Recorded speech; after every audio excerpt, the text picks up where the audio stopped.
Olá, bem-vindo, bem-vinda a mais um treinamento DLM Consult em EAD, um curso em vídeo para quem quer ficar sabendo tudo sobre a cannabis medicinal com foco no mercado de manipulação. Eu sou Cláudia Mano, advogada especializada em vigilância sanitária e assuntos regulatórios, e tenho atuado no setor da cannabis desde 2018, 2019, quando comecei a ter o primeiro contato com a problemática da regulação dessa planta que tem tantos efeitos medicinais benéficos e que precisa ser desconstruída na questão do preconceito. Eu vou compartilhar aqui a minha tela com vocês para a gente começar a falar um pouquinho aqui sobre a história e a regulação da cannabis medicinal. Vamos lá. Deixa eu ver aqui. Próximo. Muito bem, aqui está um pouquinho da minha história, né? Como eu disse, eu sou advogada, estou desde 99 aí na área de vigilância sanitária, e recentemente a gente tem aqui uma iniciativa de ter fundado a primeira associação exclusivamente voltada para o tema da cannabis medicinal na farmácia de manipulação. Então, nós estamos, nesse momento que eu gravo aqui esse curso, judicializando, né, entrando no judiciário para garantir o direito das farmácias em operarem com essa planta que tem aí respondido por inúmeros avanços, né, na pesquisa de diversas doenças que ela é capaz de tratar ou mitigar. Aqui você encontra um pouquinho das nossas redes sociais, a DLM Consult, e também do nosso escritório de advocacia, então já aproveita, aponta o seu celular para a tela, para você ter aí o nosso contato, também ficar por dentro de tudo que acontece no nosso setor, na área jurídica e regulatória. E eu vou começar falando um pouquinho sobre a história da cannabis medicinal. A arqueologia dá conta de que a cannabis medicinal, o uso dessa planta já existe há mais de 10 mil anos. Em 2700 a.C., apareceu ali na primeira farmacopeia da história. 70 a.C., um grego catalogou a planta como eficiente para dores e inflamações. E em 1843, um médico irlandês, Dr. William O'Shaughnessy, traz da Índia e recomenda para cólera, reumatismo, tétano, raiva, dores e convulsões. Então, aí a gente já vê a amplitude, né, do uso que a cannabis viria a ter no século passado, né, retrasado, na verdade, para a medicina. Aqui no Brasil, em 1830, havia uma lei que associava a cannabis à vadiagem, como podemos dizer, que dava 3 dias de cadeia para escravos e outras pessoas que fossem flagradas aí consumindo a droga. Em 1910, a Revolução Mexicana, houve um grande êxodo de mexicanos adentrando os Estados Unidos. Em 1920, a gente tem um contexto de lei seca. Então, naquela época, como a bebida alcoólica era proibida, a maconha se tornou uma opção de entretenimento ali, de uso adulto, pelo território americano. E muitos atribuíram essa entrada, né, da marihuana nos Estados Unidos justamente a essa invasão mexicana.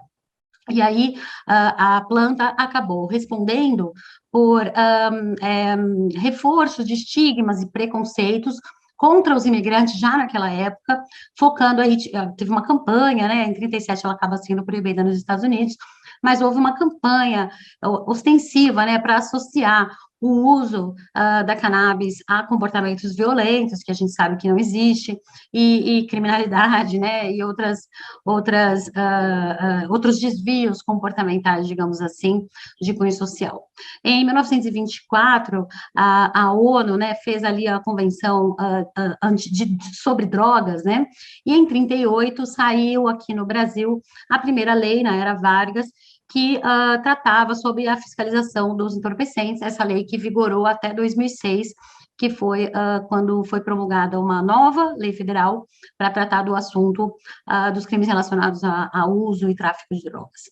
E em 1960, começa a pesquisa do Dr. Rafael Michel, que é um químico, que é considerado o pai da cannabis medicinal, da qual, inclusive, o Dr. Elisaldo Carlini, que já foi ali presidente da Anvisa, ou melhor, secretário nacional de Vigilância Sanitária, antes mesmo da criação da Anvisa, e descobriu-se a existência do tal sistema endocannabinoide.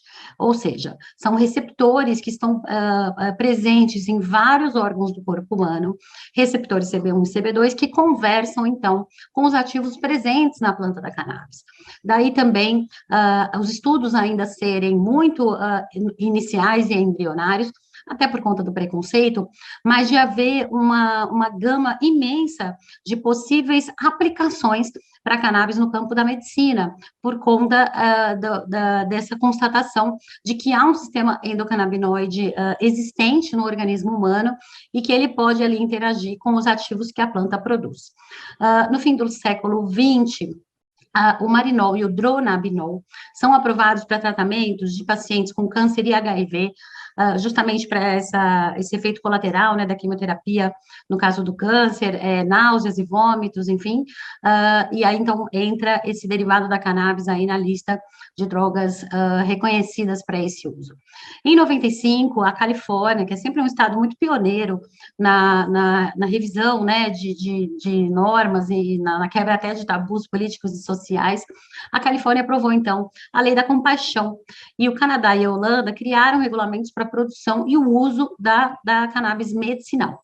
Em 2013, um médico americano, Sanjay Gupta, documenta o uso que é o mais popular do CBD, canabidiol, hoje em dia, que é para controle aí da epilepsia refratária, ou seja, epilepsia resistente a medicações tradicionais. No Brasil, a história se desenrola mais ou menos a partir de 2014, com o caso Anne Fischer, ela está aí na tela. A Justiça Federal autorizou uma família a importar, a família da Anne, a importar o óleo de CBD direto dos Estados Unidos. Se você quiser saber mais, dá uma olhada nesse documentário que tem na Netflix, que é promovido, né, pela Super Interessante, que conta a história desse primeiro marco aí, né, judicial, na luta pelo acesso à cannabis medicinal no Brasil. O Conselho Federal de Medicina, na mesma época, incluiu ali a possibilidade do médico prescrever nesses casos de epilepsia resistente.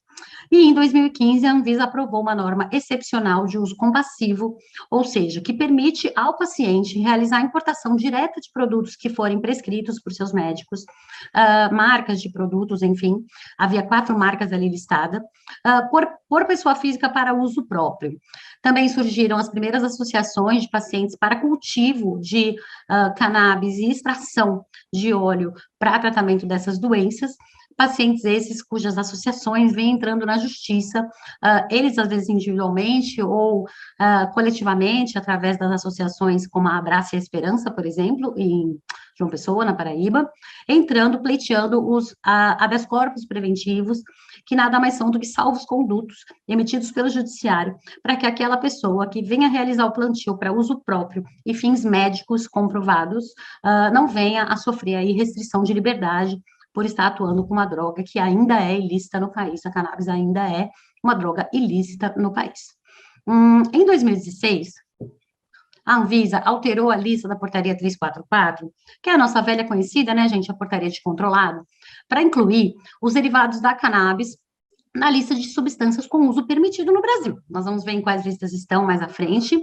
E a Anvisa ampliou a lista de possíveis importações da RDC 17/15 para 11 marcas que a gente pode, então, pleitear a importação direta através desse mecanismo aí de uso compassivo que a Anvisa coloca para a população brasileira.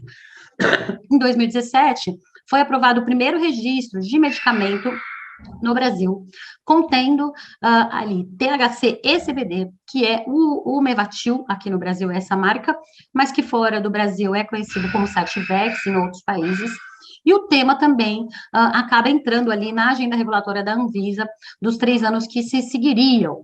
Sai a primeira liminar de cultivo para uma das associações que eu mencionei, no caso a Abraça Esperança, que é a mais conhecida em João Pessoa, e existem também iniciativas como essa ADI, Ação Direta de Inconstitucionalidade, que tramita no STF pedindo a descriminalização do cultivo da maconha ou da cannabis para esses fins, acredito que para os fins medicinais. Em 2019, são conduzidas uma porção de audiências públicas no Senado e na Câmara, e, finalmente, a Anvisa aprova uma norma que vai regulamentar, é a primeira norma que vai regulamentar a situação da cannabis medicinal aqui no Brasil, que é a RDC 327 de 2019. Essa norma, a gente vai ver, ela cria uma categoria específica de autorização sanitária para produtos derivados de cannabis poderem ser autorizados, importados, né, em escala, inclusive, aqui para o mercado brasileiro, com aí algumas desonerações regulatórias, que nós vamos ver. Mas cria lá uma categoria especial permitindo, né, que mais empresas possam pleitear o registro sanitário desses produtos, dessa forma simplificada aí da autorização sanitária, criou-se uma categoria para abrigar esses produtos aqui na legislação brasileira, e uma RDC também, a 306, deixa de vincular a possibilidade de importação por pessoa física a um número X de marcas, como vinha acontecendo ali na RDC 17 de 2015. Bom, aí em 2020, a Anvisa reformou também a RDC do uso compassivo, que agora tem esse número de 335/20, e continuou aí permitindo e até simplificando para que o paciente, pessoa física, possa fazer a importação diretamente do medicamento de cannabis que lhe foi prescrito. Existem várias empresas que prestam assessorias para os pacientes fazerem isso, elas são representantes das marcas aqui no Brasil.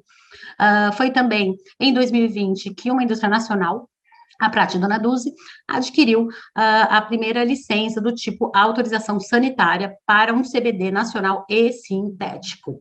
Foi também em 2020 que, por iniciativa nossa, foi fundada a primeira associação de pacientes e farmácias de manipulação em prol da cannabis medicinal, fundada aqui em São Paulo, mas com associados de todo o Brasil, e que pretende lutar pelo direito da manipulação de cannabis medicinal em farmácias magistrais, que é aqui o nosso mercado, né, o nosso público-alvo, o setor em que a gente se insere já há muitos anos. O Mevatil, em 2021, teve ali um lotezinho interditado também. A gente está com ação em andamento desde julho de 2021, na Justiça Federal em Brasília, e a Anvisa altera, mais uma vez, a regra para autorização de importação por pessoa física, estabelecendo um trâmite simplificado, um fast track, novamente incluindo ali algumas marcas numa nota técnica que é anexa aí, né, auxiliar da novel RDC 570/21, que altera aquela 335 que está ali no topo do quadro de 2020. Então, esse é o arcabouço hoje, jurídico-regulatório, em termos de história, e como as coisas foram evoluindo em prol aí da cannabis medicinal no Brasil. Muito bem. A gente sabe que no Brasil a gente opera mediante um sistema político que privilegia a tripartição de poderes, ou seja, nós temos 3 poderes da República em curso, funcionando institucionalmente no Brasil: o poder legislativo, que faz as leis, o poder executivo, que as executa, e o poder judiciário, que tem ali o seu papel de promover a harmonia, resolvendo conflitos que existam entre governo do estado, por exemplo, e governo federal, entre o cidadão e o outro cidadão, entre o cidadão e, eventualmente, um órgão do poder público, né, que são as chamadas liminares, os mandatos de segurança, que a gente está cansado de falar aqui no setor, e essas são as funções dos 3 poderes. Dizemos isso para poder explicar que existe uma hierarquia entre as normas, diversas normas que temos no Brasil, não tem todas a mesma força, tá? Aqui é uma representação da pirâmide de Kelsen, que é um filósofo que organizou esse sistema apenas para mostrar que a Constituição Federal, ela está no topo de todas as leis brasileiras. Então, se você está atendendo à Constituição Federal, aquilo é constitucional. Se existir uma lei ou uma resolução que não atende o que está na Constituição Federal, ela automaticamente será inconstitucional. Daí, por exemplo, a tal da ADI, que mencionei mais cedo, ações diretas de inconstitucionalidade, que são ações que se pleiteia do Supremo Tribunal Federal a decisão sobre a constitucionalidade ou não de determinada norma.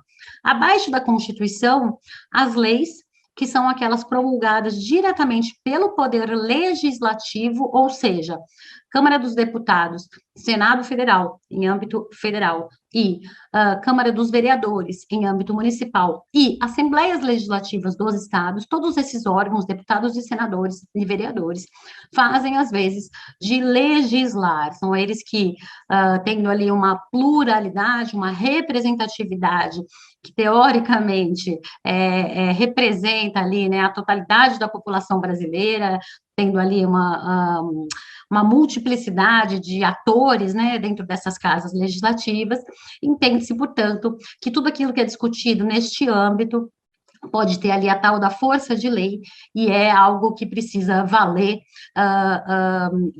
para valer, desde que não seja ali inconstitucional. Abaixo das leis, aí começam os atos normativos, que são promulgados pelo Poder Executivo. Então, decretos servem apenas para dar fiel cumprimento às leis.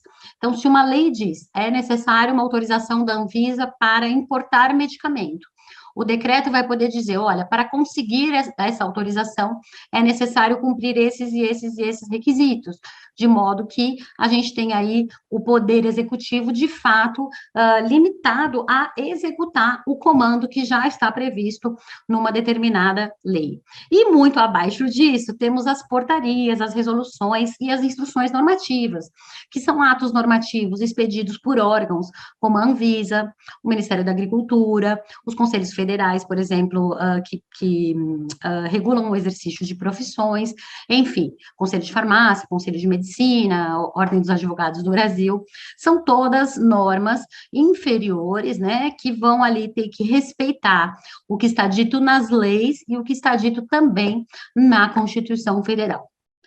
Como exemplos, eu deixei aqui para vocês alguns apontamentos em relação a leis que a gente está acostumado a lidar aqui no setor de vigilância sanitária, a 5991, que é de 73, a 6360, que é de 76.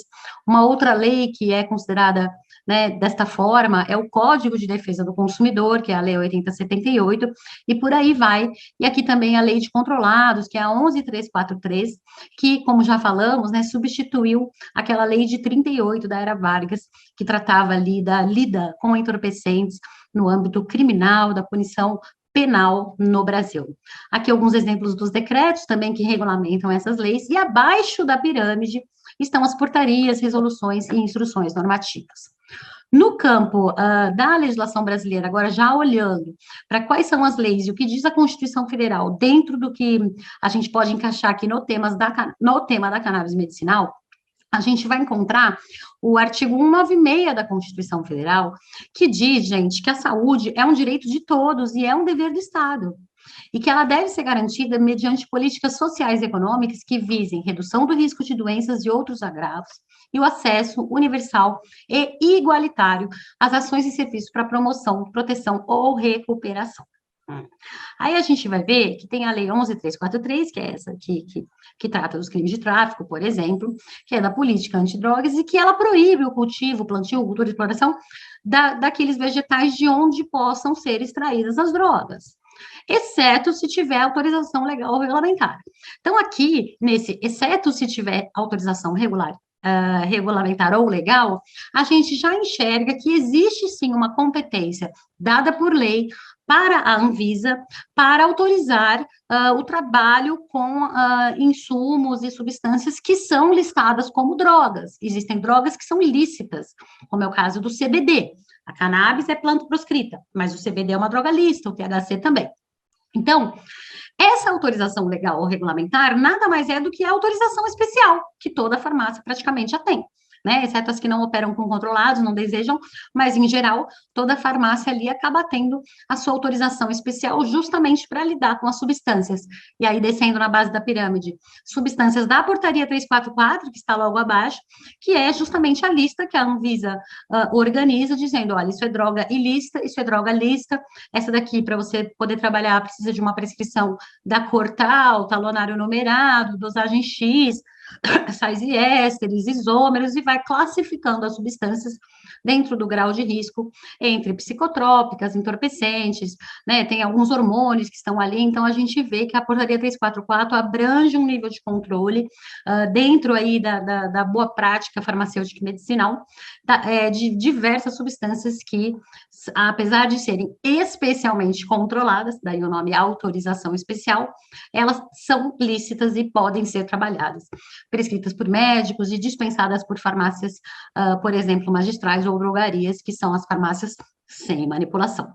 Aí vem a Anvisa, além de colocar as substâncias na portaria 344, como eu já falei, ela regulamenta a autorização sanitária para produtos derivados de cannabis, que é uma nova categoria que foi criada, justamente proibindo a manipulação de operar com essas substâncias da RDC 327, aí com as substâncias derivadas de cannabis. Então, se a saúde é um direito de todos, se o acesso deve ser universal e igualitário, se basta uma autorização legal e regulamentar, a gente já consegue concluir que a Anvisa não poderia, através da RDC 327, ter excluído todo o setor de manipulação da possibilidade de trabalhar justamente com as substâncias derivadas de cannabis. Ou seja, esta RDC, neste ponto, ela não combina, ela não é recepcionada por exemplo, pela Constituição Federal, pelo artigo 196, porque o acesso, para ser universal e igualitário, a gente tem que ter players, né? A gente vai ver o preço do produto, que é proibitivo para muitas pessoas, então, como é que eu vou dar acesso para as pessoas se elas não têm sequer condições, né, de encontrar um produto com um preço minimamente acessível, minimamente acessível.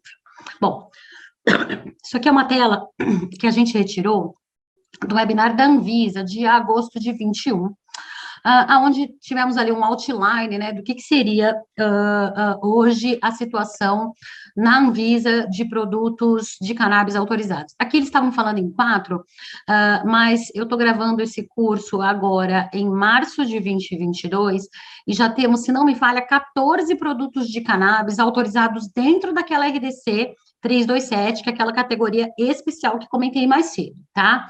Temos aqui o Mevatil, e é importante destacar o Mevatil, porque ele tem CBD 25 e THC 27.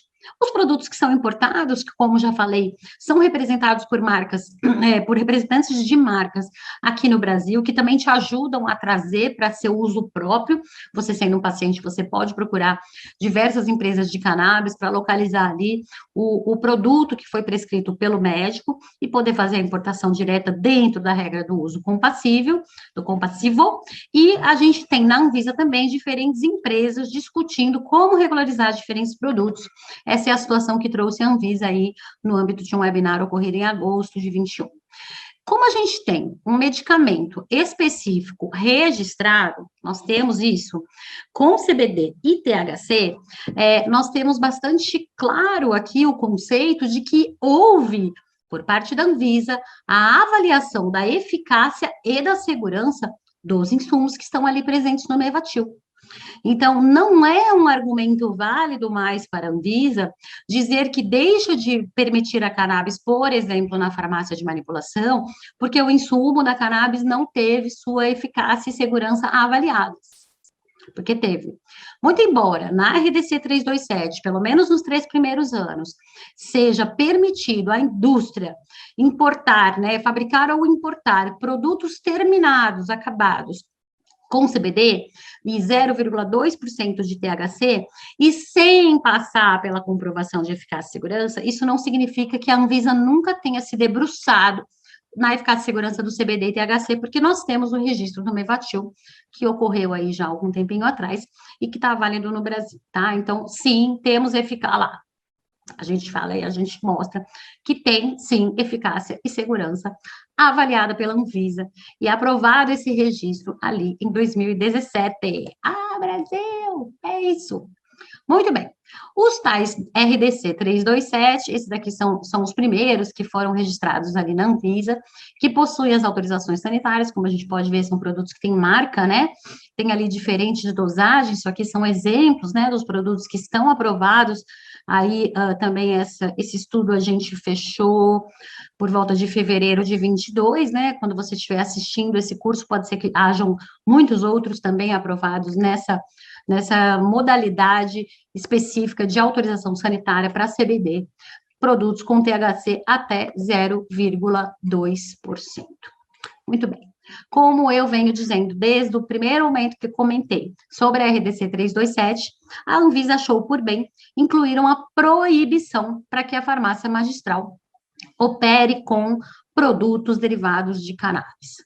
Nós vamos analisar agora alguns dispositivos que estão ali presentes nessa norma e que vão passar por um crivo aqui meu em relação ao erro ou acerto, se olharmos não só para 327, mas para todo o arcabouço jurídico e regulatório vigente no Brasil.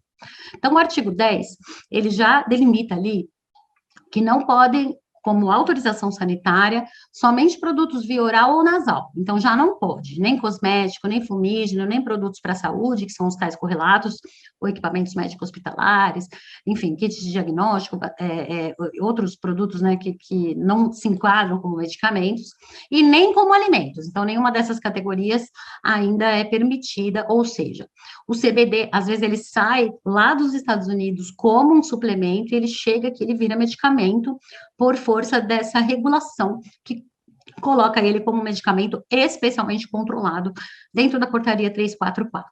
Também não é permitida a droga vegetal ou planta, até aí está tranquilo, porque está correto diante do que dispõe a própria portaria 344, lista E, plantas proscritas, cannabis. Também proíbe, no artigo 12, qualquer publicidade de produtos de cannabis. Eu tenho atuado bastante com empresas que tiveram a sua publicidade enquadrada pela Anvisa como irregular e sites, inclusive, que foram derrubados. Isso está correto, porque a Lei 9294, e aí dentro da hierarquia ela está cumprindo, ela vai dizer que não se pode fazer nenhum tipo de publicidade ou propaganda dirigida ao público consumidor quando o produto seja necessário uma prescrição para poder acessar. Então, se eu preciso de prescrição médica, para que eu vou colocar esse produto numa mídia que atinge toda a classe dos consumidores brasileiros? Não faz sentido que o consumidor se interesse pelo produto antes de passar por uma consulta e uma avaliação do profissional que pode prescrever, que é o médico. Tem aí o veterinário, o odontólogo, que também estão permitidos na portaria 344, nós vamos chegar nisso, mas a gente precisa, né, que seja respeitada a regra de não publicidade dos produtos derivados de cannabis. Falando agora em prescrição, o artigo 13 diz que a prescrição dos produtos de cannabis é restrita aos profissionais médicos legalmente habilitados pelo CFM. E aí a gente tem uma incongruência da RDC 327 com a portaria 344, que elas têm aí supostamente o mesmo nível hierárquico, né? Ela é expedida pela Anvisa, tem o mesmo nível hierárquico. A portaria 344, na verdade, ela vem de antes da Anvisa começar a nomear suas normas como RDC, então ela seria também uma RDC, que é a rigor, tá? Se ela tivesse sido promulgada antes, como ela é de um pouquinho antes, e ela vem sendo alterada, né, em relação às listas aí ao longo desses anos, né, ela é de 98, então ela tem essa denominação de portaria, mas ela poderia facilmente ser uma RDC. E aí não dá, né? Porque na portaria 344 fica bem claro que podem prescrever produtos controlados médicos, odontólogos e veterinários, sendo que os odontólogos e os veterinários dentro de suas áreas de atuação. Então, não há por que a gente não permitir, por exemplo, que um médico veterinário prescreva, faça uma prescrição veterinária de um produto de cannabis para algum animal, tá? Não é permitido a amostra grátis, o que está absolutamente correto, né? Dentro da portaria 344 também já havia essa restrição. Veda, como disse, a manipulação de fórmulas magistrais contendo derivados, tal, que está errado, né? Porque a gente já viu que cria uma reserva de mercado à indústria, ou seja, a Constituição fala em concorrência desleal, em princípio da igualdade e igualdade de condições. E aí, como que você diz que a indústria pode, inclusive sem eficácia e segurança, e a farmácia não pode, porque enfim, tem algumas justificativas da Anvisa que nós vamos ver em breve. Muito bem. E aí também, olha isso, gente, o 53, ele proíbe a farmácia de manipulação atuar mesmo como se fosse drogaria.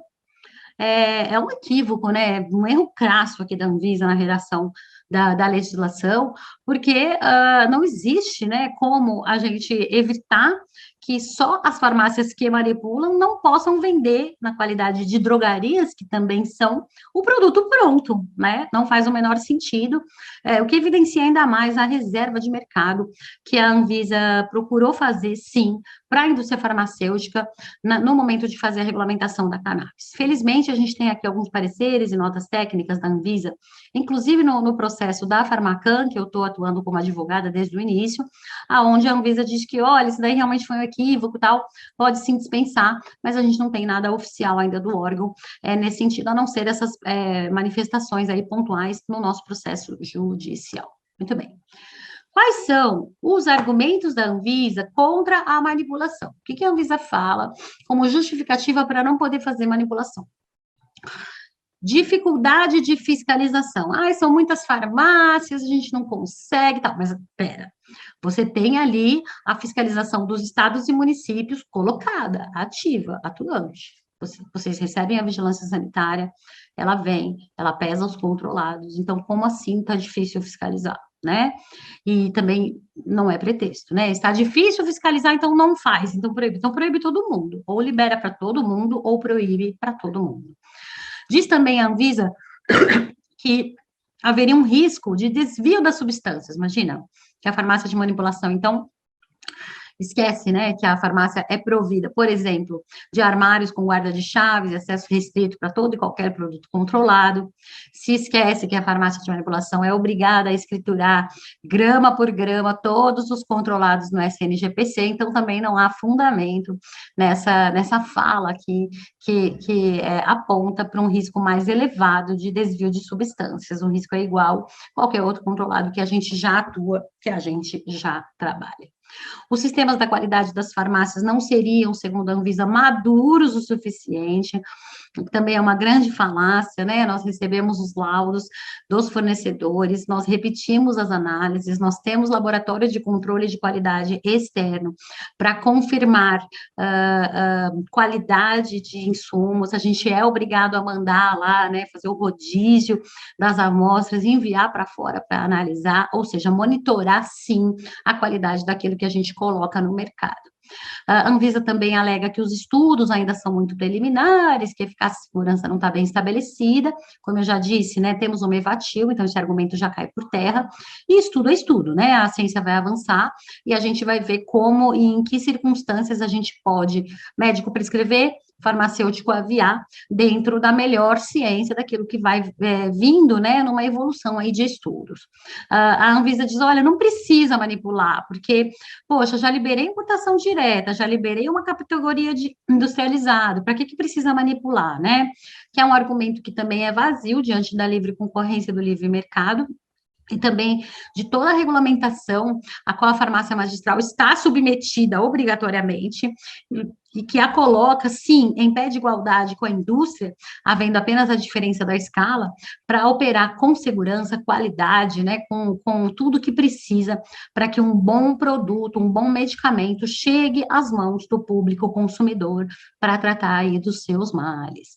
A Anvisa também alega estar vinculada, amarrada, presa a uma legislação internacional que proíbe a planta, e de fato ninguém está falando aqui para liberar a planta, ainda não temos essa perspectiva no Brasil, muito embora em vários países da Europa e dos Estados Unidos também, vários estados nos Estados Unidos já descriminalizaram, né, o uso adulto da cannabis, mas não é pertinente a gente se atrelar ali às convenções internacionais, até porque, eu vou mostrar numa outra tela, que a ONU, inclusive, já reclassificou a cannabis há alguns meses atrás, para que ela pudesse, inclusive, ser considerada como de menos risco do que anteriormente, e que ela pudesse ser melhor contemplada nos programas de saúde pública dos países aí que se orientam pelas políticas da Organização das Nações Unidas, através da OMS, Organização Mundial de Saúde. Agora nós vamos falar, gente, sobre as óbvias vantagens da manipulação da cannabis medicinal em farmácias magistrais. Melhora do acesso ao paciente. A gente vai falar sobre custo mais à frente, mas assim, a gente já imagina e entende que quando houver uma diversidade de empresas fracionadoras de insumos, ou mesmo sem fracionamento, trazendo a cannabis para o Brasil, a gente vai conseguir um preço melhor até do que as associações de pacientes que estão operando aí com base em liminares, né, em habeas corpus preventivos, aí, mas sem um padrão, né, para sua regulamentação. A capilaridade também, né, gente? Somos 7.900 farmácias no Brasil. A gente está aonde o público consumidor está, aonde o paciente está, e a gente consegue atender muito melhor, estando espalhados por aí e podendo ter um contato mais de perto, tanto com o prescritor quanto com o paciente, que vai se beneficiar aí do nosso tratamento. Outra vantagem é a individualização. A farmácia, ela consegue fazer o ajuste de dosagem, o que é particularmente importante no caso da cannabis medicinal, porque, por exemplo, já se percebeu que o CBD e o THC, quando juntos, atuam melhor do que quando o CBD está ali sozinho, isolado. Ou seja, existe um efeito comitiva, pelo qual a ciência já observa que os diversos ativos da cannabis, agindo juntos, eles proporcionam mais resultado, mais eficácia e mais, enfim, mais segurança, mas, assim, mais resultado para o paciente, para aquele resultado clínico que se espera. Então, efeito comitiva e ajuste de dosagem, imagina, o médico pode prescrever aí X de THC, X de CBD, amanhã perceber que o paciente não está respondendo bem, ou está ficando com muito sono, aí a gente pode aumentar um pouquinho a dose de CBD, diminuir um pouquinho o THC, e ajustar na manipulação quase que em tempo real essa dosagem para que ela fique adequada para a situação clínica de cada paciente. Fora a versatilidade, né, pessoal? A farmácia magistral, ela pode fazer supositório, filmes de óleo dispersíveis, sachês, enfim, inúmeras formas farmacêuticas alternativas que aumentam, né, a adesão do paciente, o paciente que é resistente ali a tomar, né, uma cápsula, a gente pode fazer um sachê, por exemplo, enfim, claro que, óbvio, dentro da farmacotécnica, né, que é um assunto que cabe aí aos farmacêuticos decifrarem, mas a gente tem aí essa versatilidade com as formas farmacêuticas. Nós temos assistência de responsável técnico durante todo o período de funcionamento das farmácias, que fazem a avaliação, sim, da prescrição, para ver se está dentro de uma lógica, né, dentro da melhor ciência aí, se aquela prescrição está correta, confirmando com o prescritor, e a exigência óbvia de prescrição médica, já que a portaria 344 não tem como correr disso, tudo é escriturado, tudo é relatado à Anvisa através do SNGPC, de forma que o farmacêutico exerce um papel aí fundamental na manutenção dos controles relacionados à fiscalização de substâncias de controle especial, onde a cannabis está inserida. Os derivados de cannabis estão inseridos. Temos controles rígidos, né, como já venho falando, todo mundo, ou quase todo mundo, tem autorização especial da Anvisa, já opera com drogas até mais poderosas, faz a escrituração regular em SNGPC, um controle de estoque também bastante robusto, armários com guarda de chaves, então, assim, não há como desmerecer os controles a que a farmácia já está submetida para que possa também operar com CBD e THC com maior segurança, sem incremento de risco, como quer fazer crer a Anvisa em algumas de suas manifestações a respeito da vedação ao setor magistral em operar com substâncias derivadas da cannabis medicinal. O controle de qualidade, como já também falamos, existe, né? A gente recebe com laudo, faz o nosso próprio laudo e ainda terceiriza, né, através dos rodízios de fórmulas com terceiros para verificar, né, como é que está esse produto terminado, e a gente tem condição também de corrigir, né, o rumo aí de produtos e de fórmulas e de insumos, através desse monitoramento constante aí que existe, sim, no setor magistral. Muito bem.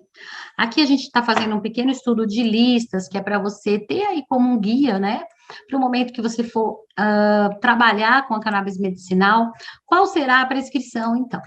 Caso tenha produtos com THC, tá vendo? Medicamentos com máximo de 30 miligramas por ml ou 30 miligramas por ml de CBD e de THC, esse cara aqui, ele vai ser receita amarela, tá?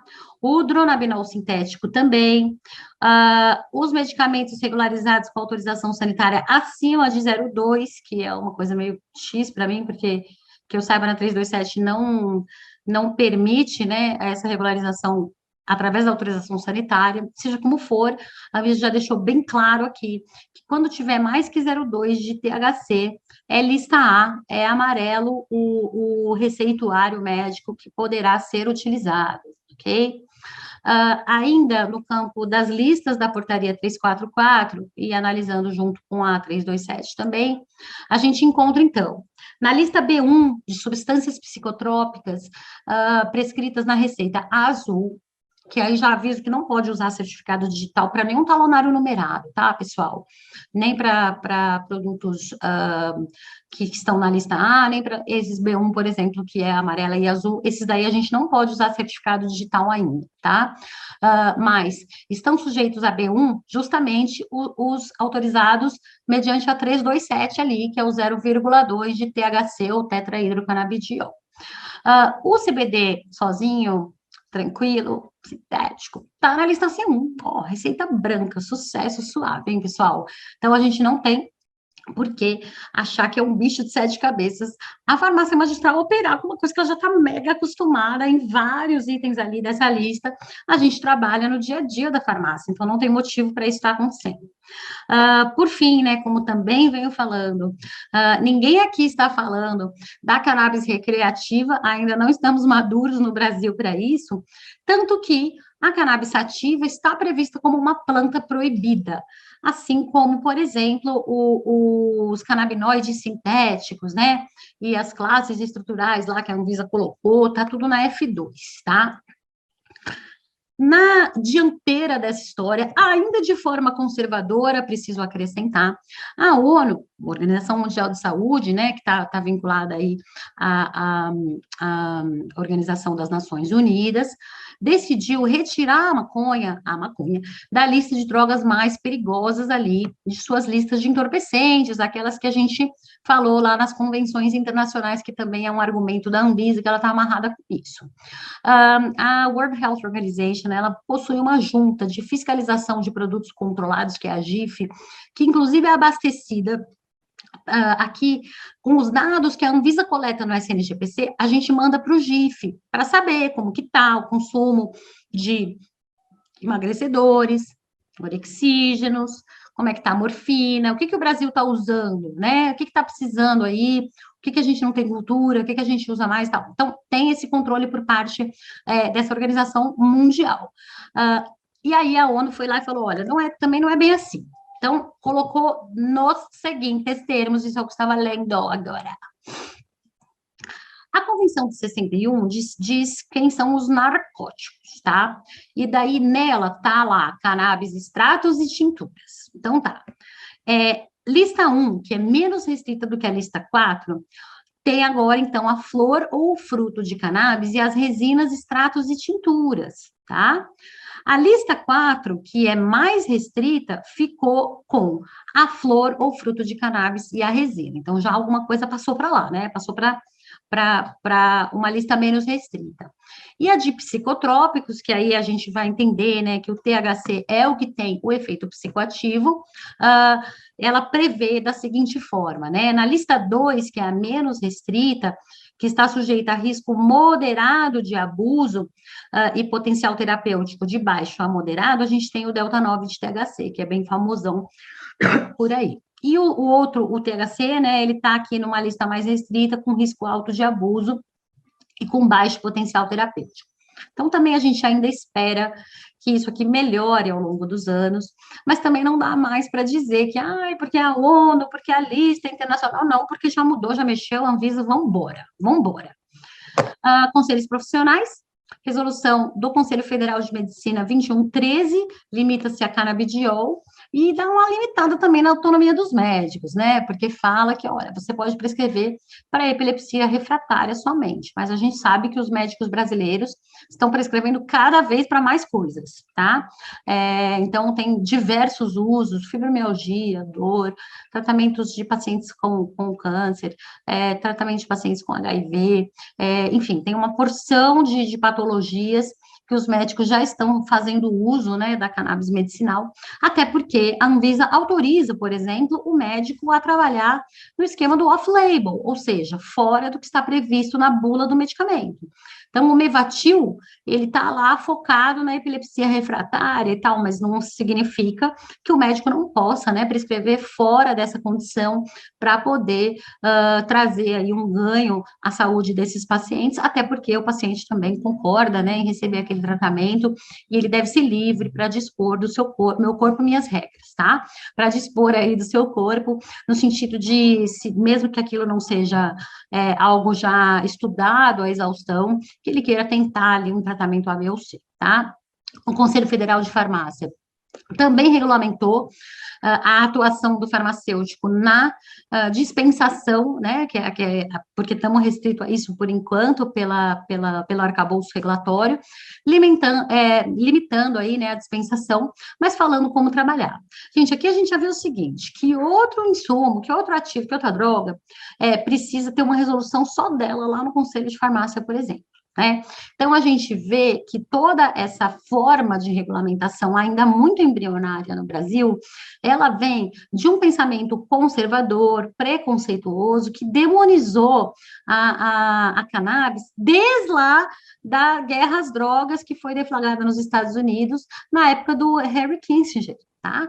Então, existe sim uma dificuldade aumentada por causa do problema do preconceito, né? Senão não precisaria ter uma resolução do conselho só para falar de como que dispensa, gente. Como dispensa. Dispensa como dispensa qualquer controlado, Brasil. Não tem segredos. Prometi e estou trazendo para você um estudo recente que eu fiz a respeito dos preços. Lembra que a gente falou? Constituição Federal garante acesso universal e igualitário. Como é que mesmo esse aqui, ó, que ele é uma dose baixinha, é R$ 270, gente. O salário mínimo é 1.000. Como é que você faz para comprar? Um remédio que te consome um terço da sua renda. O terço da renda é para ir para o aluguel. Aqui, ó, quem você acha que consegue acessar um medicamento que custa R$ 2.500 para tratar aqui, provavelmente, por um mês? Quem é que consegue comprar isso daqui hoje, né? São pouquíssimos brasileiros que teriam esse tipo de cacife aí e acesso. Até por isso, tem muita gente processando o SUS para poder conseguir o medicamento de graça.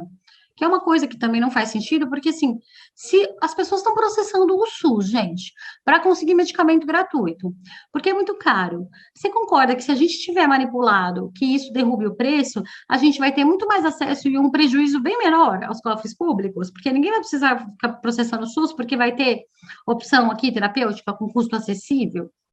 Fica a dica, fica a dica. Tudo bem. Aí eu sou paciente, né? Eu estou na pele agora do paciente, o que eu vou poder fazer? Como já falamos, né? Eu posso fazer importação direta, então tem várias empresas. Vou dar aqui exemplos, né? Por exemplo, a Terra Cannabis é uma empresa que faz importação, a Verde Med faz importação pro paciente. Então, você entrega a sua prescrição, ele fala, essa marca aqui é o meu parceiro, essa marca que o seu médico te deu para você tomar é parceiro nosso. Ele vai fazer o trâmite na Anvisa e vai trazer para você. O caso aqui, meu, né, real, do ano de 2021, maio, primeiro semestre, eu fiz, então, a aquisição de 2 marcas de óleo CBD Full Spectrum por R$ 1.290, para durar por 4 meses de tratamento. Então, o preço do importado, ele também é proibitivo para a grande maioria da população, mas ele é um pouco menos dolorido aí do que o Mevatil, por exemplo. E também, nesse caso do meu, não tem THC. Apesar de ser um óleo full, né? que tem ali todo o espectro do que acontece na planta, ele está ali dentro, mas ele tem provavelmente uma porcentagem baixa de THC. Outra alternativa são as associações de pacientes, né, aquelas que eu falei, que atuam mediante o habeas corpus preventivo, e elas podem, então, fazer o plantio, extração, invase e dispensação, sem serem presas, né, para deixar aqui um português bem claro, sem ser preso, a associação de pacientes, como a Abraço Esperança, por exemplo, ela consegue a média de custo que a gente apurou essa daqui, de 150 a 550 reais, e aí o que eu critico, né, é que a farmácia magistral está muito bem tecnicamente preparada para lidar com insumos de controle especial e não pode. E as associações de pacientes que não, infelizmente, assim, não desmerecendo, elas fazem um trabalho incrível, mas assim, elas não têm controle de qualidade. Como que elas sabem quanto que tem em cada planta, como fazer a extração, como padronizar isso, né? A gente sabe fazer isso, viu, Brasil? Só fico avisando aqui. Aqui alguns exemplos das principais associações, algumas delas, pessoal, têm tanto amor a essa causa que elas plantam correndo risco mesmo de prisão, tá? Porque tem algumas que não têm autorização judicial ainda para fazer o que fazem, né? E aí, se a gente tem um problema de acesso à saúde, a gente tem aí pacientes, a Síria está ouvindo tudo, pacientes que podem entrar com habeas corpus privado, para ele poder plantar em casa, desde que ele tenha uma condição de saúde, uma prescrição médica. Existem pacientes, então, que fazem isso individualmente ou coletivamente, através dessas associações, e aí também você pode, como eu já falei, como paciente, processar o SUS, né? Então, em 2019, a gente gastou só no estado de São Paulo, parece pouco, mas isso já aumentou exponencialmente. Naquele ano, só 9 milhões de reais, só com CBD, só com CBD. Então, desoneraria o SUS também, se a gente pudesse comprar a matéria-prima e atender prescrições aqui no âmbito da farmácia de manipulação. Como é que eu posso lutar, doutora Cláudia? Eu quero lutar, tá bom. Você pode aderir à luta através de associação, da única associação brasileira que trata especificamente da cannabis medicinal manipulada, a Farmacan. Você pode apoiar publicamente ali na página do Senado e do Congresso, né, que compõe Senado e Câmara, mas isso está indo para o Senado agora, quando estamos gravando esse curso, o PL 399, que ele vai incluir também a farmácia de manipulação, aleluia, amém, tá? Ou ingressar você individualmente como farmácia magistral na justiça, questionando a proibição. Aqui está a carinha do PL, onde que você pode ir, na Câmara ou no Senado, para você dizer que você é a favor, tá? Uma vez que seja aprovado esse projeto, ele vai para a sanção do presidente da República, que ele pode vetar também, e a tendência, no caso do atual presidente brasileiro, Jair Bolsonaro, é uma tendência de veto, caso essa matéria tramite ainda nesse ano de 2022, quando estamos gravando esse material.